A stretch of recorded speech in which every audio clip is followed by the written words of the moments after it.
नमस्कार। खेत खजाना में आपका स्वागत है। आज 20 नवंबर है और दिन है बुधवार। आज सरसों का बाजार सुबह थोड़ा कमजोर खुला, लेकिन उसके बाद बाजार स्टेबल हो गया है। बाजार में कोई परिवर्तन देखने को नहीं मिल रहा है। ना प्लांटों में कोई ज़्यादा घटबढ़ हुई है, ना ही कोई मंडियों के अंदर भाव में कोई परिवर्तन हुआ है।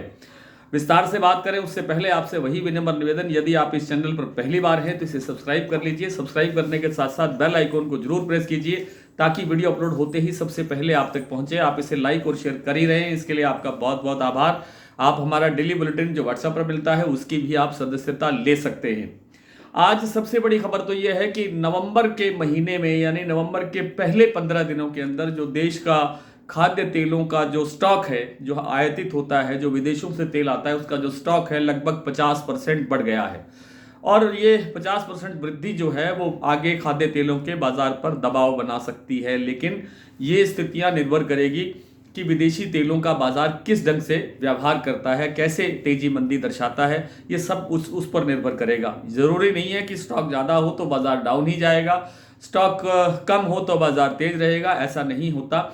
लगभग बाजार की जो गतिविधियां क्या रहती हैं, विदेशी तेलों का बाजार क्या कहता है, उस पर हमारा भारतीय घरेलू बाजार निर्भर करता है। दूसरी बात यह है कि सरसों का जो सरकारी बिक्री है, सरसों की नेफेड के द्वारा और दूसरे अन्य संसाधनों द्वारा, एजेंसियों द्वारा, वो बड़े स्तर पर की जा रही है। लगभग कल, जैसा मैंने आपको दोपहर के वीडियो में बताया था, कि लगभग 49,000 के आसपास जो टन सरसों है वो कल बिक्री हुई है। और अधिकतर प्लांटों को जो अपना ज़रूरत का जो सरसों होता है वो मिल जाता है इस तरह से, इतनी बड़ी बिक्री से। तो इस कारण से बाज़ार की जो प्राइवेट मंडियों की जो बाज़ार है वो भाव कमज़ोर होता है, दब जाता है। हालांकि दैनिक आवक में कोई बड़ा परिवर्तन नहीं हो रहा है। पिछले लंबे समय से 2 लाख, सवा 2 लाख बोरी के आसपास आवक चल रही है। आज उसमें थोड़ी सी कमी आई है, 1,90,000 95,000 के आसपास की आवक रही है। लेकिन सरसों तेल आज 10 रुपये प्रति 10 किलो टूट गया, जिस कारण से बाजार में 25 रुपये की गिरावट मंडियों में देखने को मिली है। चरखी दादरी दिल्ली लाइन पर भाव बिल्कुल स्टेबल है, सलोनी प्लांट के भाव बिल्कुल स्टेबल है, और जो वन सेडेबल सीतापुर का जो प्लांट है उसका भाव भी स्टेबल है।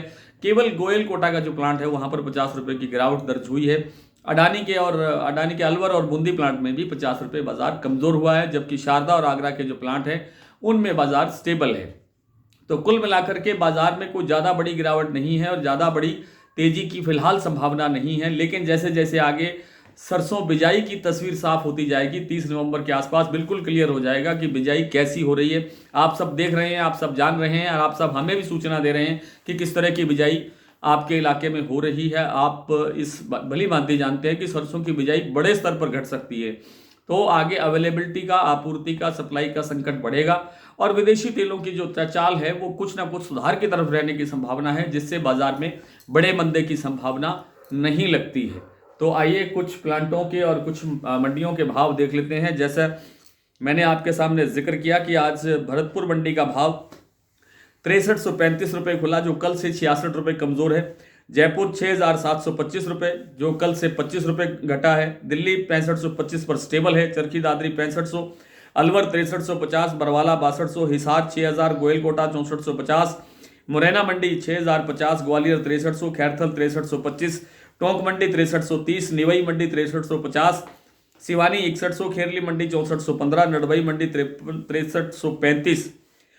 और अडानी का जो बूंदी और अलवर का प्लांट है वहाँ भाव है 6675 रुपये। वन सेडेबल सीतापुर का भाव है 6700 रुपये। शारदा का भाव और बीपी आगरा का भाव है 6800 रुपये।